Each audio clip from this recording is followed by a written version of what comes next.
स्वागत है आप सबका एक बार फिर हमारे यूट्यूब चैनल में। बात करेंगे इस वीडियो में शिक्षा विभाग व कर्मचारी से जुड़े अपडेट्स की।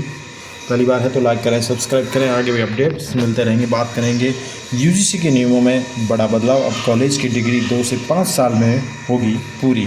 बात करें तो भारत में उच्च शिक्षा के क्षेत्र में बड़ा बदलाव होने जा रहा है, जिसमें विश्वविद्यालय अनुदान आयोग यानी यूजीसी के नियमों में नए नियमों की घोषणा की गई है, जिसमें नियम 2025-26 के शैक्षणिक सत्र से लागू हो जाएंगे। इसमें छात्रों को पढ़ाई में लचीलापन, काम का अनुभव और बेहतर कैरियर के मौके मिलेंगे। पहला बदलाव दाखिले को लेकर होगा, यानी एडमिशन को लेकर होगा। अब तक विश्वविद्यालय में यानी यूनिवर्सिटी में साल में एक बार ही प्रवेश होता था, जुलाई अगस्त में। अब जनवरी फरवरी में भी दाखिला मिलेगा। इससे उन छात्रों को राहत मिलेगी जो किसी कारण पहली बार दाखिला नहीं ले पाते थे। अब उन्हें पूरे साल का इंतजार भी नहीं करना पड़ेगा। इसके लिए विश्वविद्यालय यानी यूनिवर्सिटी में 2 बार दाखिले की व्यवस्था के लिए संसाधन और ढांचा तैयार किया जा रहे हैं। दूसरा बदलाव ये रहेगा कि डिग्री की समय सीमा को लेकर है। अब छात्र अपनी सुविधा के अनुसार डिग्री जल्दी या धीरे पूरी भी कर सकेंगे, यानी जल्दी ले सकते हैं और धीरे भी कर सकते हैं। 4 साल का जो स्नातक यानी ग्रेजुएशन का प्रोग्राम होता है, वो कोर्स 3 से 3.5 साल में पूरा किया जा सकेगा। 3 साल का कोर्स 2 या 2.5 साल में पूरा करने का विकल्प रहेगा। हालांकि 2 साल में कोर्स पूरा करने के लिए केवल 10% सीटें ही होगी। छात्र चाहे तो डिग्री की अवधि 1 साल तक बढ़ा भी सकते हैं। यह सुविधा उन छात्रों के लिए फ़ायदेमंद होगी जो पढ़ाई के साथ अन्य जिम्मेदारियां निभाते हैं, यानी जल्दी नौकरी करना चाहते हैं।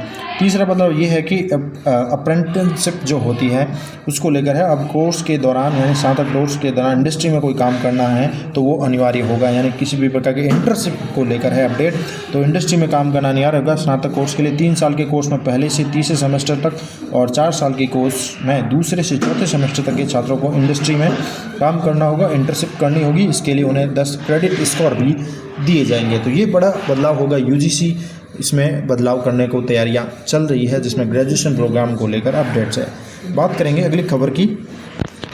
बात करें ट्रांसफ़र को लेकर अपडेट्स की, तो ट्रांसफ़र को लेकर खबरें चल रही है, जिसमें बताया जा रहा है कि इस बार 3rd ग्रेड टीचर्स को साल 2018 से जो ट्रांसफ़र का इंतजार है तो मई में पूरा हो सकता है। मई में 15 दिन के लिए बैन हट सकता है और ट्रांसफ़र का जो इंतजार कर रहे शिक्षक है उनके लिए अच्छी खबर है कि ट्रांसफ़र हो सकता है उन टीचर्स के लिए। अब पहले बताया जा रहा है संभावना जो है IAS IPS लेवल के जो बड़े अधिकारी उनकी लिस्ट आ सके, उनकी संभावना उसके बाद जो है बड़ा फेरबदल होगा और अन्य विभाग में किए जा सकते हैं। फिलहाल ये खबर ही है या इस पर अमल किया जाएगा ये आने वाले समय में पता चलेगा। लेकिन फिलहाल जो खबर आ रही है कि मई में जो है ट्रांसफ़र से बैन हट सकता है और ट्रांसफ़र का बैन हटने के बाद शिक्षकों को तबादलों में राहत दी जा सकती है। पूरी खबर आपको बता देते हैं कि सरकार अगले महीने यानी ट्रांसफ़र पर फिर से बैन हटा सकती है। 10 से 15 दिन का समय मिलेगा। इस बार शिक्षा विभाग में ट्रांसफ़र करने की तैयारी है। लंबे समय से एक पद पर जमे अधिकारियों के तबादले होंगे। बात करें तो 3rd ग्रेड शिक्षकों को भी ट्रांसफ़र की आस है।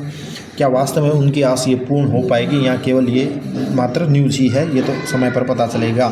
3rd ग्रेड शिक्षकों को भी मौका देना चाहिए। सरकार संगठन के बाद पहली बार मुख्यमंत्री भजनलाल शर्मा ने जमुई में कुछ दिन के लिए बैन हटाया था। सरकार पर दबाव था कि कांग्रेस शासनकाल के अधिकारी जमे हुए हैं, इसलिए भाजपा कार्यकर्ताओं के काम नहीं हो रहे हैं। विधायकों को दबाव में सरकार ने ट्रांसफ़र पर बैन तो हटाया, मगर हर विधायक की इच्छाएँ पूरी नहीं हुई। कहा जा रहा है कि एक विधायक से अधिकतम 25 जो है डिज़ायर मांगी गई थी, जबकि विधायकों ने 100 से लेकर 1000 तक कर्मचारियों की डिज़ायर लिखी थी। ट्रांसफ़र को लेकर सरकार लेवल से कोई आदेश तो नहीं है, मगर बीते दिनों 2 मंत्रियों के बयानों से इस बात की भनक लग रही है कि हाल ही में कानून मंत्री जोगाराम पटेल ने भी कहा था कि सरकार मई में वापस बैन हटाएगी। 1 सप्ताह पहले शिक्षक संघ की एक बैठक में शिक्षा मंत्री मदन दिलावर ने भी कहा था कि सरकार शिक्षकों के ट्रांसफ़र करेगी। सरकार पहले IPS IAS RPS RS अधिकारियों का ट्रांसफ़र कर सकती है। इसके साथ ही बताया जा रहा है कि DOP में अधिकारियों की सूचियाँ तैयार हो रही है। जल्दी बड़ा फेरबदल देखने को मिल सकता है। अलवर में भी कुछ IAS अधिकारियों का ट्रांसफ़र हो सकता है। बात करें तो शिक्षा विभाग में पॉलिसी अभी तक फ़िलहाल कोई फाइनल नहीं हुई है और स्कूलों में बोर्ड परीक्षाएं खत्म हो चुकी हैं। 9वीं 11वीं की परीक्षाएं 8 मई को ख़त्म हो जाएगी। इसके बाद शिक्षकों में तबादलों का इंतजार जो है बढ़ जाएगा, खासकर 3rd ग्रेड शिक्षक, क्योंकि उनको लंबे समय से इंतजार है। 2018 के बाद से उनके ट्रांसफ़र नहीं हुए हैं। पिछली सरकार के कार्यकाल में भी प्रिंसिपल से लेकर 2nd ग्रेड शिक्षकों के तबादले किए गए थे, लेकिन 3rd ग्रेड शिक्षकों को एक भी ट्रांसफ़र नहीं हुआ था। उन्हें मौका विधिवत रूप से कोई भी जो है बैन हटाकर नहीं दिया गया है।